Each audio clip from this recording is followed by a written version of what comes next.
भरी आंखों से उन्हें देखकर कहती है, मेरे दोनों बेटे कितने सुंदर लग रहे हैं। आज मेरा सालों का सपना सच होने जा रहा है। मेरे बेटों का घर बसने जो जा रहा है। अपने बेटों को दूल्हा बना देखकर सुषमा फूली नहीं समा रही थी, मगर यश और सागर इस शादी से जरा भी खुश नहीं थे। तभी अचानक से यश सेहरा उतार कर नम आंखों से कहता है, माँ मुझे माफ कर दीजिए, मगर मुझसे ये शादी नहीं होगी। मैं मेरी जिंदगी में अर्पिता की जगह और किसी को नहीं दे सकता। हाँ माँ, मैं भी मेघा के अलावा किसी के बारे में नहीं सोच सकता। दिमाग खराब हो गया है तुम दोनों का। बारात दरवाजे पर खड़ी है, मत भूलो आज तुम दोनों भाइयों की शादी है। कहाँ जा रहे हो तुम दोनों? हमें जाने दीजिए माँ। इतने में आलोकनाथ कमरे में आते हैं। अजी सुना आपने, समझाइए इन्हें कुछ, ये ऐसे कैसे जा सकते हैं? आज इनकी शादी है। इन्हें जाने दीजिए। सुषमा जी, एक माँ होकर भी आप इनका दर्द क्यों नहीं देख पा रही? अरे माँ बाप तो अपने बच्चे की खुशी के लिए क्या कुछ नहीं करते। इन्हें जाने दीजिए, जाओ बच्चों।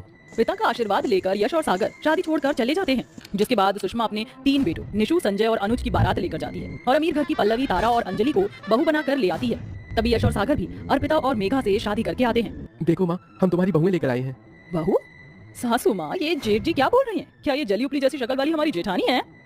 तुम्हें क्या लगता है पल्लवी बहू, इनके कह देने से मैं दोनों काली भट्टी को अपनी बहू मान लूंगी? कभी नहीं। पैर में लगे कीचड़ को माथे पर लगा लेने से वो चंदन का टीका नहीं बन जाता। सुषमा दरवाजे पर खड़ी अपनी बहुओं को काले होने के चलते तानों भरी बातें सुनाकर अपनी तीनों गोरी बहुओं का गृह प्रवेश कराती है। वहीं बेचारी काली बहुएं बिना स्वागत के ससुराल के अंदर आती हैं। अगले दिन अर्पिता और मेघा अपनी पहली रसोई में बहुत सारा खाना बनाती हैं। माँ जी आ गई। आप ये देखिए, मैंने और मेघा ने पहली रसोई में सारा खाना आपकी पसंद का बनाया है। ये आलू सोई की सब्जी, कचौड़ी, मटर पनीर। तुम दोनों काली कलूटी को क्या लगता है ये सब करके तुम मेरे दिल में जगह बना लोगी? कभी नहीं। अपना ये काला कलूटा चेहरा लेकर चली जाओ मेरे सामने से। काली बहुओं की बेइज्जती होता देखकर सुषमा की तीनों गोरी बहुएं बहुत खुश होती हैं। ऐसे ही समय बीतता है और सुषमा की तीनों गोरी बहुएं प्रेग्नेंट हो जाती हैं। सासू माँ, हम तीनों प्रेग्नेंट हैं, आप दादी बनने वाली हैं। क्या सचमुच? मैं दादी बनने वाली हूँ? तुम तीनों सोच भी नहीं सकती कि ये खुशखबरी देकर तुमने मुझे कितनी खुशी दी है।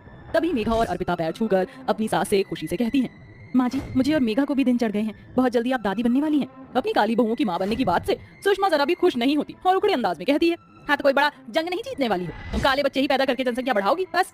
मगर मेरी तीनों बहुओं का ये पहला बच्चा है और अब तुमको इनके खाने पीने का पूरा ख्याल रखना है। ये बोलकर सुषमा और उसकी तीनों गोरी बहुएं मुंह ऐंठ कर अपने कमरे में चली जाती है। हाँ, ब्लैकी टाकी टैमरिंडा। अर्पिता दीदी, हमारी तीनों देवरानियों के साथ साथ हम दोनों का भी तो ये पहला बच्चा है, फिर माँ जी हमारे साथ ये फर्क क्यों कर रही हैं? क्योंकि हम गरीब घर से आई हैं और काली हैं। मेघा, तुम अपना दिल छोटा मत करो, देखना एक दिन माँ जी हम दोनों को अपना लेंगी। ऐसे ही दिन बीतता है और अब पांचों बहुओं को 3 महीने हो जाते हैं, मगर तीनों गोरी बहुएं सारा दिन अपने कमरे में बैठी बैठी फरमाइश करती हैं। अरे ओ हमारी काली जेठानियां, हमारा ब्रेकफास्ट लेकर कमरे में आओ। जाओ मेघा, ये नाश्ता उन्हें दे आओ। मेघा नाश्ता लेकर कमरे में आती है। हाँ आओ नंबर 2 टैमरिंडा। मेघा नाश्ता रख कर जाने लगती है, तभी तारा टॉन्ट मारते हुए बोलती है, अबे ओ काली कलूटी बैंगन लूटी, करेक्ट 10 बजे हमारे लिए जूस लेकर आना, मत भूलना, समझी? मेघा चुपचाप वहां से चली जाती है। वक्त गुजरता है, अब पांचों को 5 से 6 महीने बीत जाते हैं। एक शाम सुषमा अपनी तीनों बहुओं के लिए ढेर सारे फल, फ्रूट, काजू, बादाम खरीद कर लाती है। पल्लवी बहू, अंजलि बहू, तारा बहू कहाँ हो? जरा यहाँ तो आना। अरे सासू माँ, ये इतनी सारी थैलियाँ पूरा बाजार ही खरीद कर ले आई हैं क्या? मेरा बस चले तो मैं अपनी तीनों बहुओं के लिए पूरा बाजार भी खरीद लूं। इनमें तुम तीनों के खाने पीने के लिए फल फ्रूट हैं और काजू बादाम और मेवे मखाने हैं, और ये केसर है, इसे दूध में डालकर पीना ताकि तुम्हारे बच्चे गोरे सुंदर पैदा हो। ये तुम तीनों का पहला बच्चा है तो तुम्हें अपने खाने पीने का पूरा ध्यान देना है। माँ जी, क्या थोड़े से काजू बादाम हम भी ले लें? वो जैसे जैसे महीने बढ़ रहे हैं शरीर में बड़ी कमजोरी आ रही है। ये काजू बादाम फ्री फंड में नहीं है जो मैं तुम दोनों काली कलूटियों को दे दूं। हमारे जमाने में औरतें रूखी सूखी रोटी खाकर भी हट्टे कट्टे बच्चे पैदा करती थी। दाल रोटी खाओ, उससे ताकत मिलेगी। सुषमा की इन बातों में उसका फर्क साफ झलक रहा था। हालांकि उसकी 3 गोरी बहुओं की तरह अर्पिता और मेघा का भी पहला बच्चा था, मगर उन्हें रूखे सूखे के सिवा खाने पीने का कोई इंतजाम नहीं मिलता। साथ ही वो बेचारी बहुएं सारा दिन सुबह से रात तक एक पैर पर नाचती रहती हैं। माँ जी चाय। तुम दोनों को कितनी बार कहा है ना दूध में तेज पत्ती डाला करो। मेरी तीनों बहुओं का ये पहला बच्चा है, उन्हें ताकत की जरूरत है। लग रहा है चाय में अपना काला रंग घोल दिया हो। हाँ।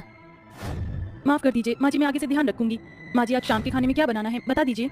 सुषमा मेघा को चढ़ाते हुए तीनों गोरी प्रेग्नेंट बहुओं से पूछती है, बताओ मेरी प्यारी गोरी बहुओं, तुम्हें क्या खाने का मन है? सासू माँ, मुझे कोफ्ते और रोटी खाना है और मुझे कड़ी चावल खाना है। मम्मी जी, मुझे तो अंडा कड़ी और पुलाव खाने हैं। अंडे का नाम सुनते ही मेघा का जी मिचलाने लगता है।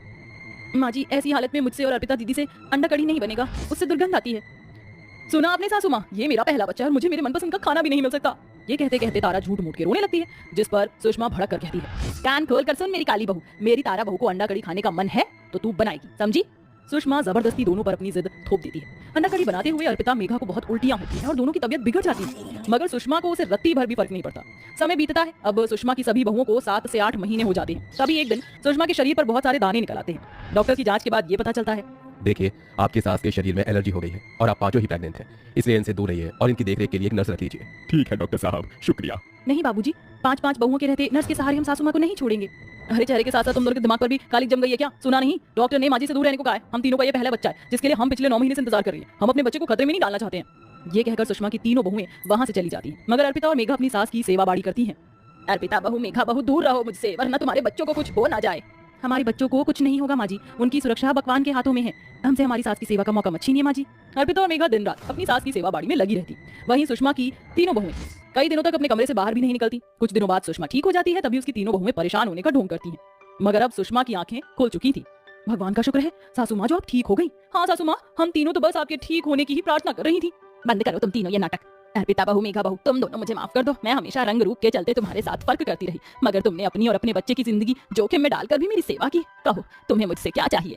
अर्पिता और मेघा भराई आंखों से सुषमा से कहती हैं, माँ जी बस जब हमारा बच्चा इस दुनिया में आए तो आप अपना प्यार भरा हाथ उनके सर पर रखकर उन्हें अपने आशीर्वाद देना, हमें और कुछ नहीं चाहिए।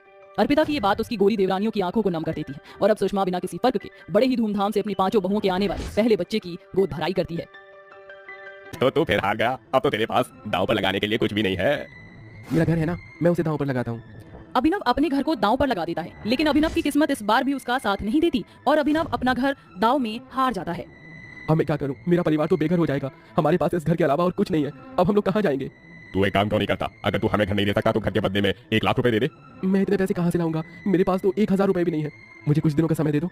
अभिनव के कहने पर बिरजू और मदन अभिनव को 2 महीने का समय दे देते हैं। अभिनव एक नंबर का जुआरी होता है। अभिनव की पत्नी अर्चना एक दर्जी होती है जो गांव के लोगों के कपड़े सिलकर अपने घर का खर्च चलाती है और अपनी पांचों नंद का ख्याल रखती है।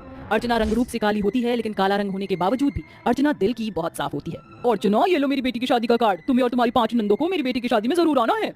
जी हम जरूर आएंगे, और ये लीजिए आपकी बेटी के कपड़े, मैंने ये सारे कपड़े सिल दिए हैं। विमला अर्चना की तारीफ करती है और उसे शादी का कार्ड और पैसे देकर चली जाती है। एक काम करती हूँ, इन पैसों से मैं शादी में जाने के लिए अपनी 5 नंदों के लिए कपड़े खरीद लेती हूँ। उनके पास शादी में जाने के लायक कोई कपड़े ही नहीं है। लेकिन ये 5 हैं कहाँ? सुबह से कहीं दिखाई नहीं दे रही हैं। लगता है ये 5 वहीं होंगी जहाँ मैं सोच रही हूँ। इतना कहकर अर्चना अपने घर के बाहर अपने आंगन में जाती है जहाँ उसकी 5 नंदे बैठी होती हैं। अर्चना की 5 नंदों को फूलों का बहुत शौक होता है, इसलिए उन्होंने अपने पूरे आंगन में हर जगह फूलों को उगा रखा था। अरे देखो, ये गुलाब का फूल कितना ज्यादा सुंदर लग रहा है। इन फूलों की खुशबू कितनी अच्छी है, ऐसा लग रहा है कि बस यहीं पर बैठी रहूं और इनकी खुशबू सूंघूं। इनकी जितनी अच्छी खुशबू तो और किसी चीज में आ ही नहीं सकती। दीप्ति, ज्योति, पूजा, मनीषा और निशा, तुम 5 को क्या पूरा दिन यहीं बैठना है? भाभी, आप जानती हो ना ये फूल हमें कितने ज्यादा पसंद हैं, यहाँ से तो हमारा उठने का मन ही नहीं करता है। वो तो ठीक है, लेकिन अभी हम सबको बाजार जाना है। विमला काकी आई थी अपनी बेटी का शादी का कार्ड देने के लिए। अगले हफ्ते उनकी बेटी की शादी है, तो उसी के लिए मैं तुम सबके लिए कपड़े लेना चाहती हूँ। चलो अब जल्दी से तैयार हो जाओ, फिर हम सभी लोग बाजार चलते हैं। अर्चना की बात सुनकर अर्चना की 5 नंदे उठती हैं और जाकर तैयार हो जाती हैं। थोड़ी देर में भाभी और नंदी बाजार चली जाती है और कपड़े खरीदने लगती हैं कि तभी अर्चना की मुलाकात उसकी पड़ोसन कोमल से होती है। अरे अर्चना, तुम यहाँ, वो भी अपनी 5 नंदों के साथ? अरे वो विमला काकी की बेटी की शादी है तो उसी के लिए ही कपड़े खरीदने के लिए आए हैं। अच्छा, मुझे लगा कि कहीं तुम्हारी नंदों की सगाई होगी इसीलिए तुम कपड़े खरीद रही हो। वैसे अर्चना, तुम्हारी 5 नंदों की अब शादी की उम्र हो गई है, कब तक इन्हें घर पर बिठा कर रखोगी? कहीं अच्छा लड़का नहीं मिल रहा था क्या? या कहीं ऐसा तो नहीं तुम्हारी नंदों में ही कोई खोट हो जो तुमने इतनी उम्र में भी अपनी 5 नंदों को घर पर बिठा रखा है? कोमल, ये कैसी बातें कर रही हो तुम? बोलो मत, ये मेरी नंद है और मैं अपनी नंदों के खिलाफ कुछ नहीं सुन सकती हूँ, समझी? मुझे मेरी नंदों के लिए अभी कोई अच्छा लड़का नहीं मिल रहा है। जब मिलेगा तो शादी का कार्ड सबसे पहले मैं तुम्हें ही देने आऊंगी, ठीक है? अर्चना की बात सुन कोमल का मुंह बन जाता है और वो वहां से चली जाती है, जिसके बाद अर्चना भी अपने घर आ जाती है। अर्चना ये जानती थी कि कहीं ना कहीं कोमल की बात सही है। अर्चना ये समझ चुकी थी कि उसका पति अभिनव तो अपनी बहनों की शादी करवाने से रहा, इसलिए अब अर्चना ही अपनी 5 नंदों के लिए रिश्ता देखना शुरू करती है और अगले दिन होते ही मंदिर जाकर पंडित जी से इस बारे में बात करती है। कुछ ही दिनों में पंडित जी बहुत अच्छा रिश्ता लेकर आते हैं। पंडित जी ने आपकी 5 नंदों की बहुत तारीफ की है और हमें भी आपकी 5 नंदे बहुत पसंद है, इसलिए हम अपने 5 बेटों का रिश्ता आपकी 5 नंदों के साथ करना चाहती हैं और हमें कोई दहेज भी नहीं चाहिए। नीलम की बात सुन अर्चना बहुत खुश होती है और अर्चना भी इस रिश्ते के लिए हाँ कर देती है, जिसके बाद अब कुछ दिनों में अर्चना की 5 नंद की शादी की तैयारी शुरू हो जाती है। अर्चना ने जो अपने दर्जी के काम से पैसे कमाए थे वो उन सारे पैसों को अपनी 5 नंदों की शादी में लगा देती है और उनकी शादी में कोई कसर नहीं छोड़ती। अर्चना अपनी 5 नंदों की हल्दी, मेहंदी, संगीत खूब अच्छे से करती है। शादी के दिन अब सिर्फ 2 दिन रह जाते हैं। घर में चारों तरफ खुशियों का माहौल होता है कि तभी बिरजू और मदन आ जाते हैं और अभिनव से पैसे मांगने लगते हैं। क्योंकि तुम्हारे पति ने ये घर जुए में हार गए हैं, अब तुम्हारा समय पूरा हो चुका है, अब हमारे पैसे दे दो वरना ये घर खाली कर दो। ये क्या कह रहे हैं आप? मेरी नंदू की शादी होने वाली है 2 दिनों में, अगर हम लोगों ने ये घर खाली कर दिया तो हम लोग कहाँ जाएंगे? प्लीज हमें थोड़ा समय और दे दीजिए। जो समय देना था हमने दे दिया, अब हमें पैसे चाहिए वरना ये घर खाली कर दो।